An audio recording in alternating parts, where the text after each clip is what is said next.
Hello बच्चों, welcome to my channel. आइए start करते हैं आज का हमारा टॉपिक। क्लास 10th के क्वाड्रेटिक इक्वेशन चैप्टर से एक न्यूमेरिकल है हमारे सामने। ये न्यूमेरिकल किस पे बेस्ड है? नेचर ऑफ रूट्स पे बेस्ड है। ठीक है, तो क्वेश्चन क्या है? Find the value of k for which the quadratic equation 2x² plus kx plus 3 is equal to 0 has two real and equal roots. ठीक है, हमें क्या करना है? हमें k की वो वैल्यूज़ फाइंड करनी है जिसके लिए 2x² plus kx plus 3 equal to 0 के जो रूट्स होंगे वो क्या होंगे? रियल एंड इक्वल रूट्स होंगे। ठीक है, तो रियल एंड इक्वल रूट्स के लिए हमें क्या करना होगा? हमारा रियल एंड इक्वल रूट्स के लिए क्या होता है? कंडीशन जो होती है हमारी वो क्या होती है? डिस्क्रिमिनेंट की वैल्यू क्या हो जाती है? अगर d की वैल्यू क्या है? इक्वल है किसके? 0 के, तो ही हमारा क्या होगा? तो हमें पता है कि इसको क्या चाहिए, हमें d की वैल्यू इक्वल है या नहीं है हमें ये नहीं पता है। हमें क्या करना है? हमें ये बता रहा है कि हमें क्या चाहिए? रियल एंड इक्वल रूट्स चाहिए। तो रियल एंड इक्वल रूट्स के लिए हमें क्या करना पड़ेगा? d की वैल्यू जो होगी वो 0 के इक्वल होगी। ठीक है, d की जो वैल्यू होगी वो क्या होगी? 0 के इक्वल होगी। तो हम क्या करते हैं? d की वैल्यू रख देते हैं 0 के इक्वल। तो d इज इक्वल टू हमारा होता क्या है?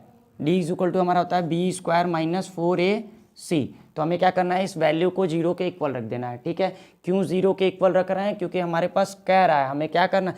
हमें k की वैल्यू किसके लिए चाहिए? रियल एंड इक्वल रूट के लिए चाहिए। और रियल एंड इक्वल रूट कब होगा? जब d की वैल्यू क्या होगी? 0 के इक्वल होगी। तो ये हमारा हो गया b² minus 4ac is equal to हम क्या कर देंगे? 0। और क्या करेंगे? अब सबकी वैल्यू पुट कर देंगे। तो इक्वेशन हमारी क्या है? 2x² plus kx plus 3 equal to 0।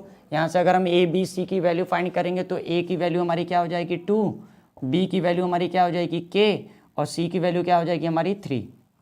ठीक है, क्योंकि a जो होता है वो क्या होता है? x² का कोफिशिएंट, और जो b होता है वो हमारा क्या होता है? x का कोफिशिएंट, और c जो होता है वो कांस्टेंट टर्म होता है। ठीक है, तो अब क्या करेंगे? वैल्यू पुट करेंगे। तो b की वैल्यू क्या है हमारी? k, तो क्या हो जाएगा? k² माइनस 4 इंटू ए की वैल्यू क्या है हमारी? 2, और c की वैल्यू क्या है? 3 इक्वल टू क्या हो जाएगा हमारा? 0। ठीक है, तो क्या हो जाएगा? k² माइनस 4 2 जा 8, 8 3 जा क्या हो जाएगा? 24। ये हो जाएगा 24 इक्वल टू 0।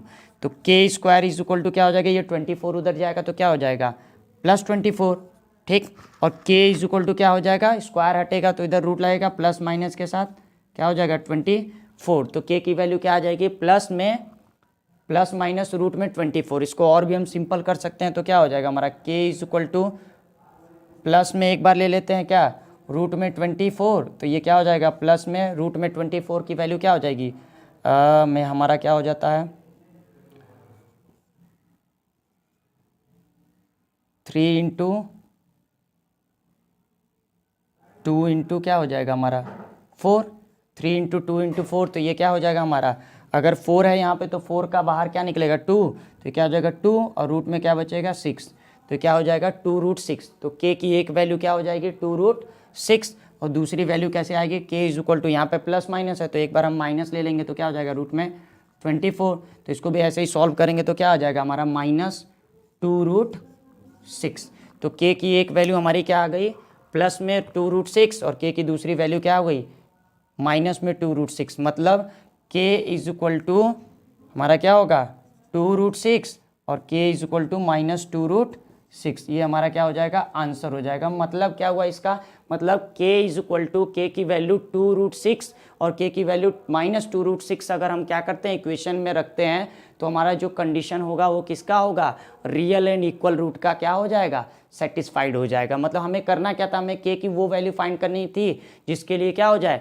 इस इक्वेशन के जो रूट्स हों वो क्या हों? रियल एंड इक्वल हों।